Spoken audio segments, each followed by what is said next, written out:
Hello friends, and welcome back to the channel where the biblical backgrounds matter. We're going to finish out Genesis chapter 29 today.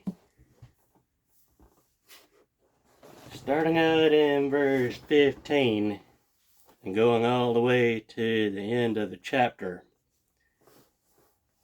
Jacob marries Leah and Rachel. The children of Jacob are also mentioned in this chapter. You'll remember that Jacob went and met Rachel, and he wanted her to be his wife because she was beautiful. He was in love with her. But he was tricked into marrying her sister first. So it seems to me that his own trickery and deceit had caught up to him. He had gotten a taste of his own medicine from one of his own relatives, from his uncle.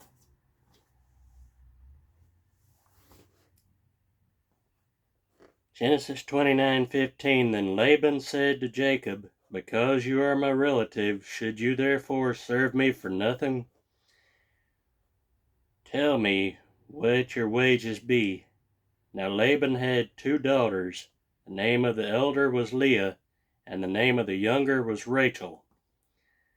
Leah's eyes were delicate, but Rachel was beautiful of form and appearance. Now Jacob loved Rachel, so he said, "I will serve you 7 years for Rachel, your younger daughter."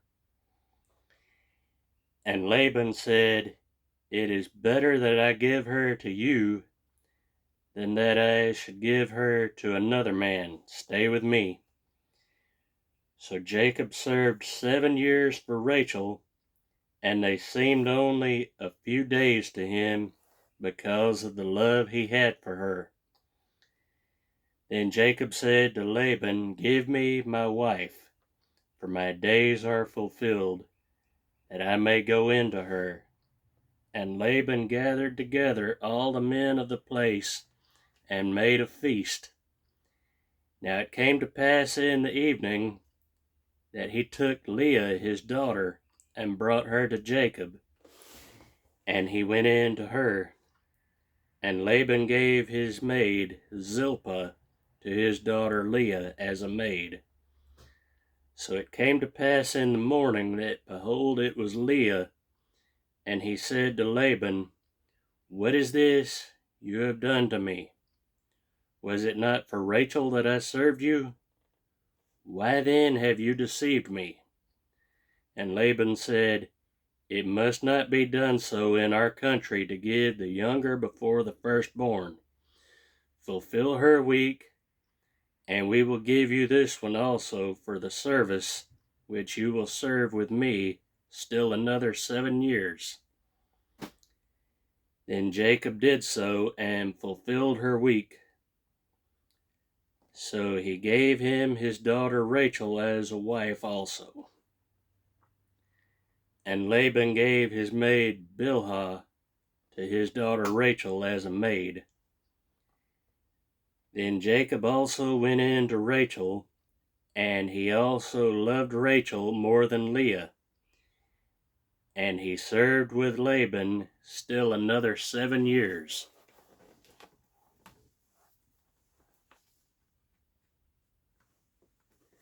Tradition in that land dictated that the firstborn was to be married before the younger one.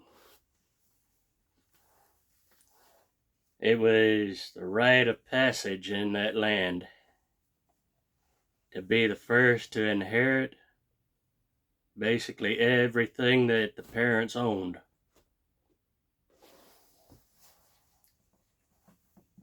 So therefore, Laban had tricked Jacob into marrying Leah before Rachel, following his own tradition.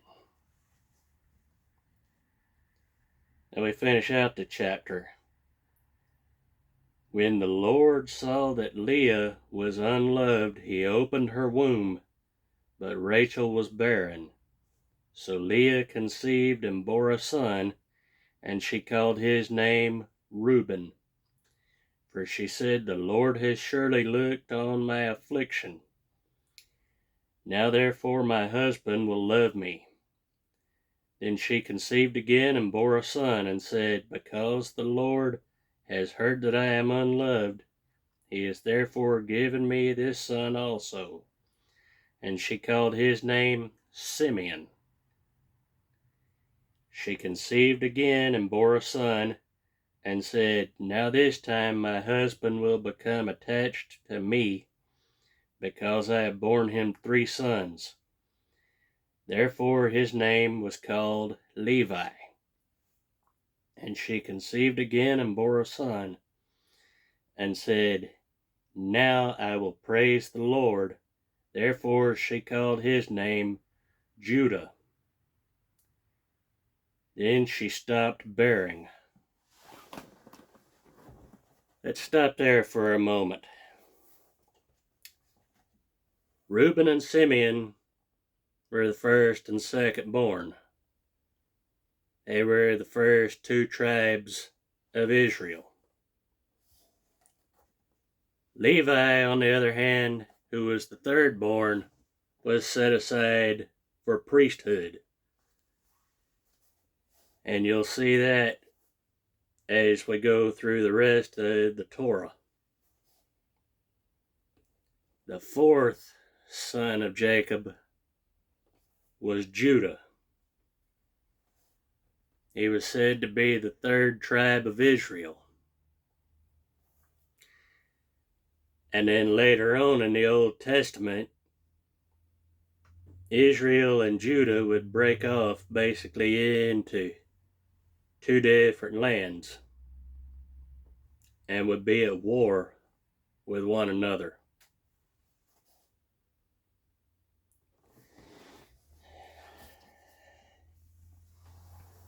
But for now, you see the nation of Israel being made by the Almighty God Himself.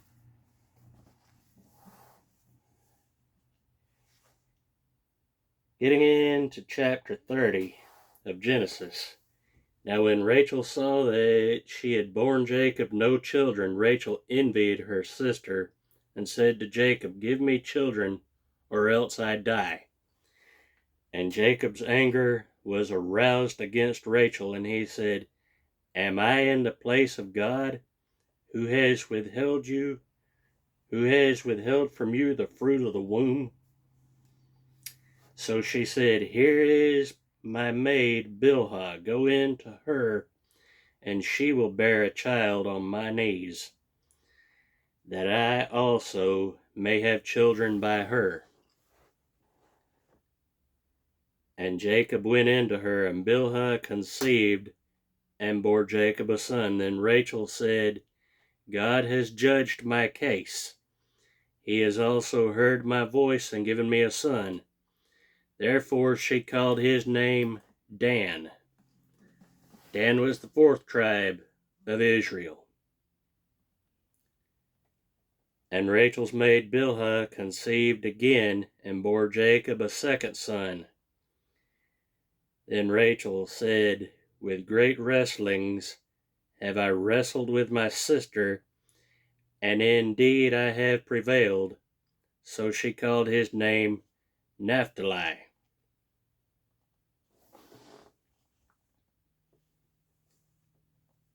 So we see here the first 6 sons of Jacob. You have 5 tribes of Israel. One is set apart for priesthood. That was Levi. You have Reuben, Simeon, Judah, Dan, and Naphtali.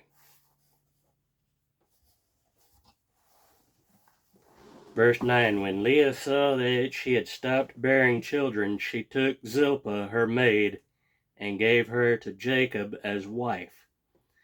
And Leah's maid Zilpah bore Jacob a son. Then Leah said, A troop comes. So she called his name Gad, as your sixth tribe of Israel. And Leah's maid Zilpah bore Jacob a second son. Then Leah said, I am happy, for the daughters will call me blessed. So she called his name Asher. That's the seventh tribe of Israel. Verse 14, Now Reuben went in the days of wheat harvest and found mandrakes in the field, and brought them to his mother Leah. Then Rachel said to Leah, Please give me some of your son's mandrakes. But she said to her, Is it a small matter that you have taken away my husband? Would you take away my son's mandrakes also? And Rachel said, Therefore he will lie with you tonight for your son's mandrakes.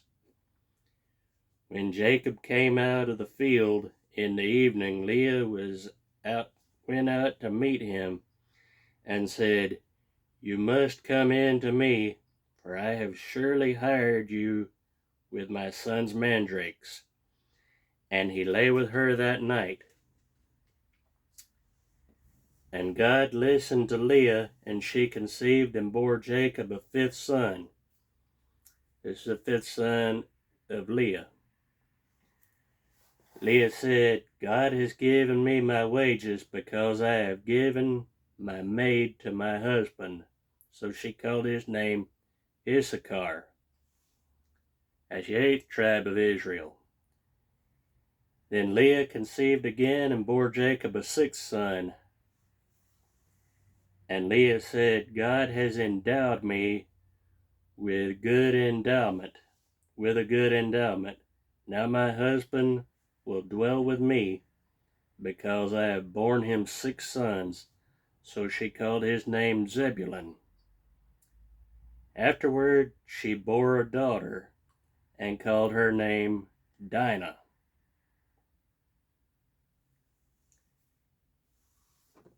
So Zebulun was the ninth tribe of Israel.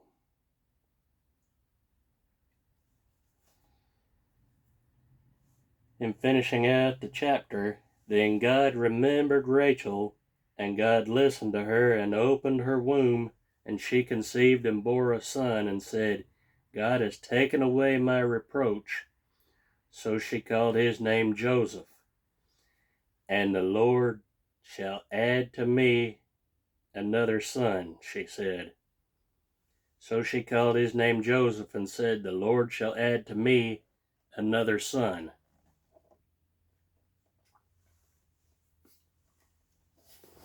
Joseph was set apart by God to be used in a different way,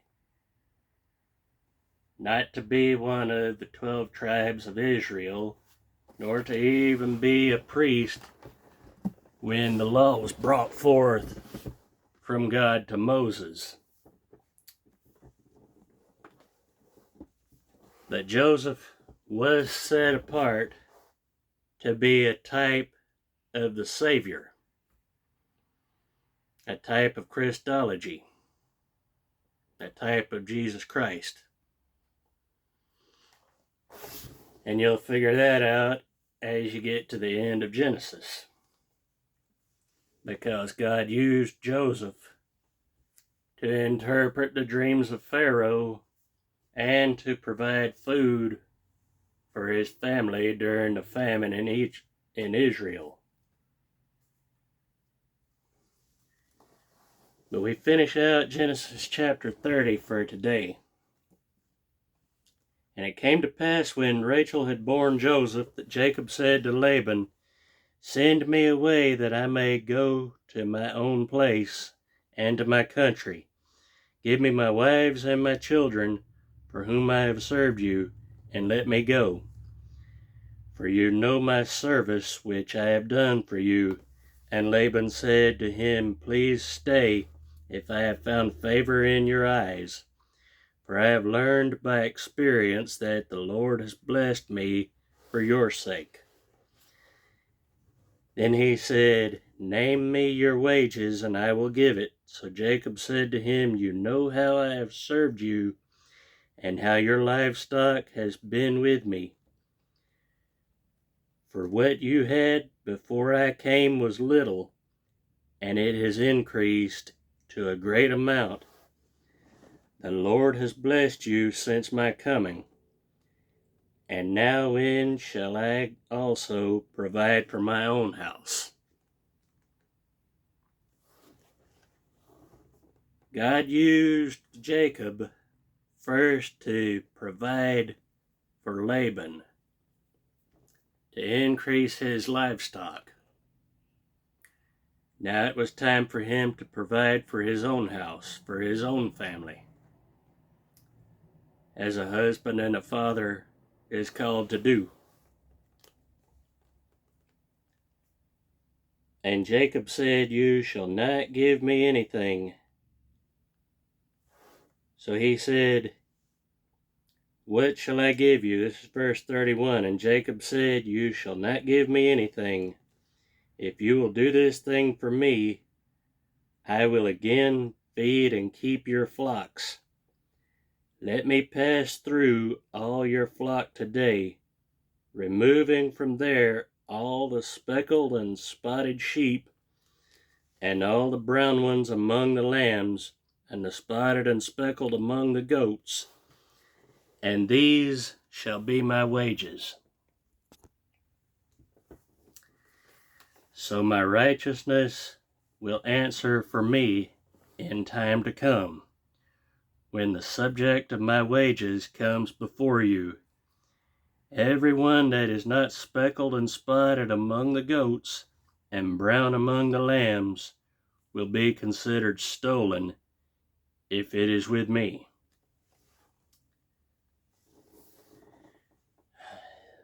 What was the righteousness of Jacob? Or a better question would be, who is the righteousness of Jacob? That is the Almighty God, the one true and living God, just as he is the righteousness for all who truly believe on him.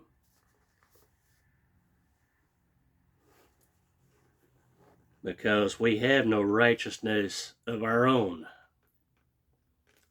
Jacob had no righteousness of his own because, remember, he was once a deceiver. But God made a new creature out of him and made a whole nation out of him and his offspring. So let's finish out the chapter, verses 34 to 43. And Laban said, Oh, that it were according to your word. So he removed that day the male goats that were speckled and spotted, all the female goats that were speckled and spotted, every one that had some white in it, and all the brown ones among the lambs, and gave them into the hand of his sons. Then he put 3 days' journey between himself and Jacob fed the rest of Laban's flocks. Now Jacob took for himself rods of green poplar, and of the almond and chestnut trees, peeled white strips in them, and exposed the white which was in the rods. And the rods which he had peeled he set before the flocks in the gutters, in the watering troughs, where the flocks came to drink, so that they should conceive when they came to drink. So the flocks conceived before the rods, and the flocks brought forth streaked, speckled, and spotted. Then Jacob separated the lambs, and made the flocks face towards the streaked, and all the brown in the flock of Laban. And he put his own flocks by themselves, and did not put them with Laban's flocks, or with Laban's flock. And it came to pass, whenever the stronger livestock conceived, that Jacob placed the rods before the eyes of the livestock in the gutters, that they might conceive among the rods. But when the flocks were feeble, he did not put them in. So the feebler were Laban's, and the stronger were Jacob's. Thus the man became exceedingly great, prosperous, and had large flocks, female and male servants, and camels and donkeys.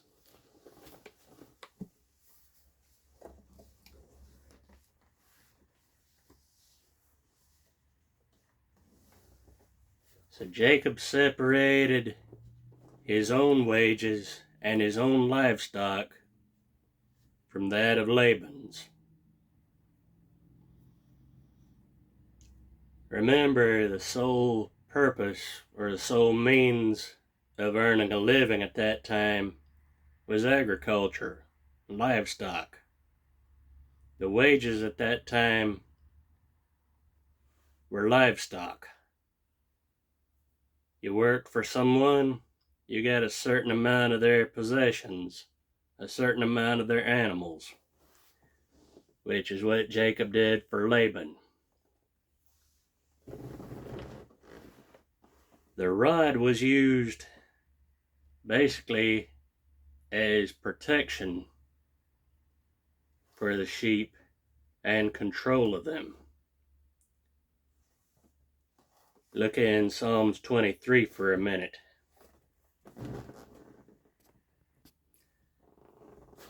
We fast forward to a Psalm of David. The Lord is my shepherd, I shall not want. He makes me to lie down in green pastures. He leads me beside the still waters. He restores my soul. He leads me in the paths of righteousness for his name's sake. Yea, though I walk through the valley of the shadow of death, I will fear no evil, for you are with me. Your rod and your staff, they comfort me. You prepare a table before me in the presence of my enemies. You anoint my head with oil, my cup runs over. Surely goodness and mercy shall follow me all the days of my life, and I will dwell in the house of the Lord forever.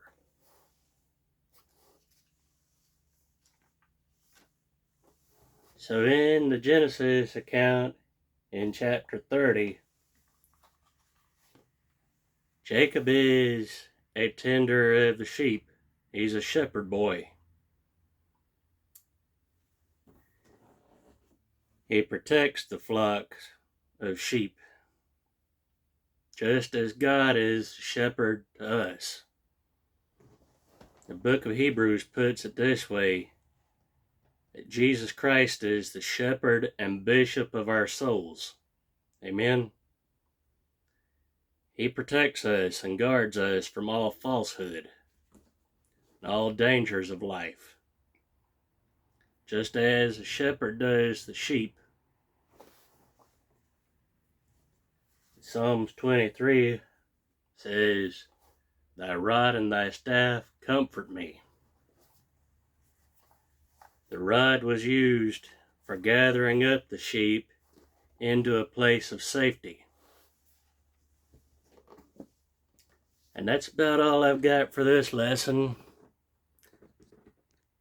So may God bless you, and remember that biblical backgrounds matter.